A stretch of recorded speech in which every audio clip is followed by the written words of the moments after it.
Class 9th math में theorem 2 देख लीजिए। यदि एक तिर्यक ऋजु रेखा दो ऋजु रेखाओं को इस प्रकार काटे कि एकांतर अंतः कोण बराबर हो तो क्या वे दोनों रेखाएं समांतर होंगी। तो देख लीजिए, दो रेखाएं हैं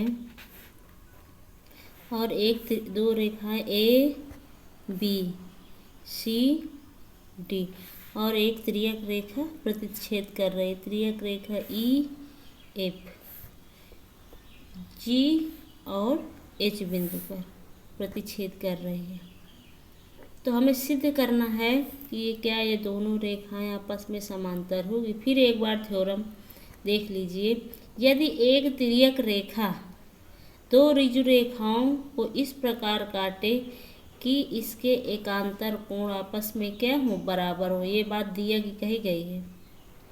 एकांतर कोण बराबर हो तो क्या ये दोनों रेखाएं आपस में समांतर होंगी, ये हमें सिद्ध करना है। ठीक है ना, क्या दोनों रेखाएं आपस में समांतर होगी। सभी बच्चे बुक जरूर ले लें, बुक से थ्योरम देख लें, पढ़ लें, उसको अच्छी तरीके से समझ लें।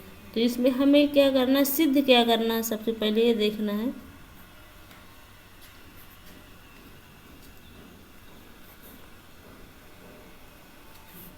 सिद्ध करना है कि रेखा ए बी समांतर है सी डी के, ये हमें सिद्ध करना है। दिया क्या है, हम दिया से देख रहे हैं।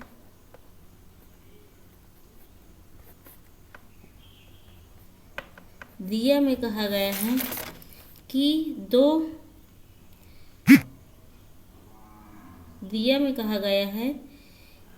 कि दो रेखाएं ए बी और सी डी, यहाँ पे लिख रहे हैं रेखाओं ए बी तथा सी डी को एक तिर्यक रेखा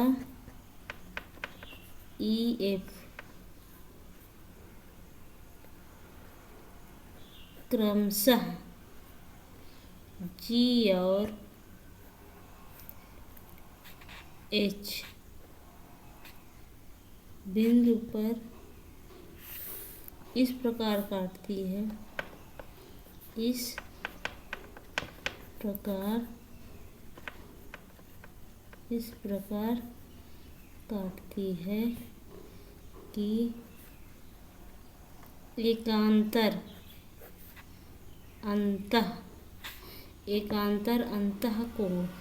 तो एकांतर अंतः कोण कौन है, कोण एक कोण दो। एकांतर अंतः कोण एक बराबर कोण दो आपस में क्या हो, पर कि एकांतर अंतः कोण एक बराबर कोण दो आपस में क्या है, बराबर है। ये बात कहाँ की है, दिया में कहा गया है कि दो ऋजु रेखाएं हैं और उसको एक तिर्यक रेखा इस प्रकार काटे कि उसके एकांतर कोण एक और कोण दो आपस में क्या हो, बराबर हो। तो हमें सिद्ध करना है कि A B Rekha C D रेखा के बराबर है। ये हमें क्या करना है, सिद्ध करना है। अब आगे आ जाओ उपपत्ति में। उपपत्ति में क्या है, यहाँ पे डाल दे रहे हैं उपपत्ति।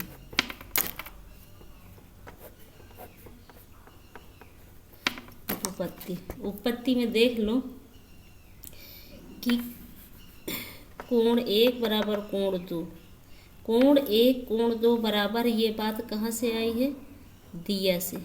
कहाँ से है, दिया से।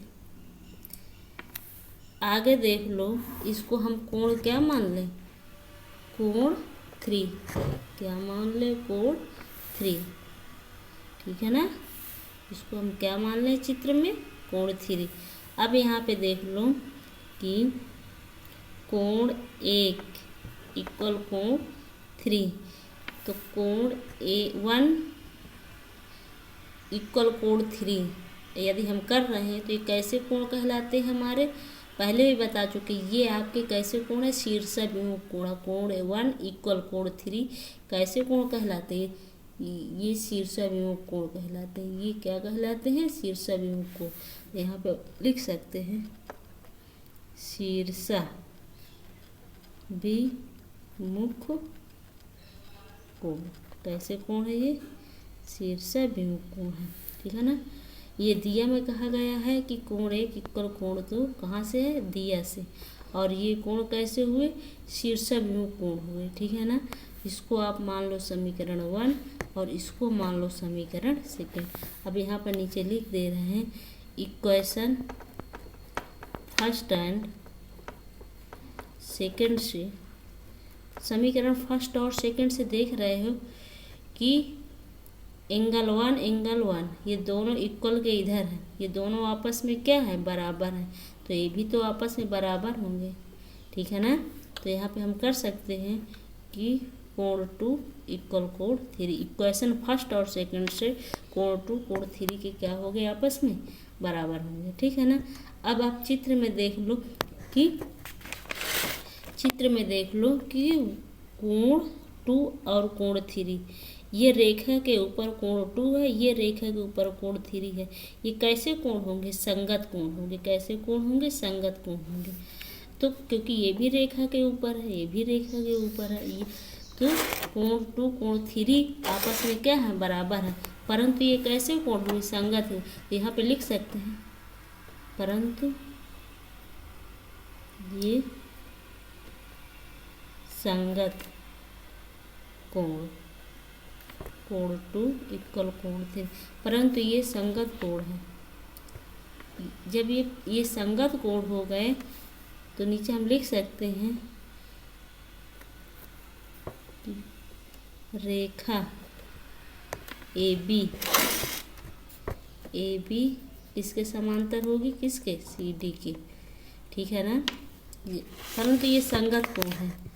कोण 2 और कोण 3 कैसे कोण? संगत कोण है। ये संगत कोण तभी हमारे बराबर होंगे जब रेखा ABCD के क्या हो? समांतर हो। जब संगत कोण हमारे बराबर हो गए हैं, हम सिद्ध कर दिए कि ये कोण आपस में क्या है? संगत कोण आपस में बराबर है। तो AB रेखा CD की क्या है? समांतर होगी। जब रेखाएं समांतर होगी तभी संगत कोण बराबर होंगे। यदि संगत कोण बराबर हैं तो हमारी रेखाएं आपस में क्या होंगी? समांतर होंगी, ठीक है ना। संगत कोण आपस में बराबर हैं तो हमारी रेखाएं क्या हो जाएंगी? AB रेखा CD के समांतर हो जाएंगी। यही हमें सिद्ध करना था। ये हमें क्या करना था? सिद्ध करना था कि रेखा AB CD के समांतर है। तो हमने सिद्ध कर दिया कि रेखा AB CD के समांतर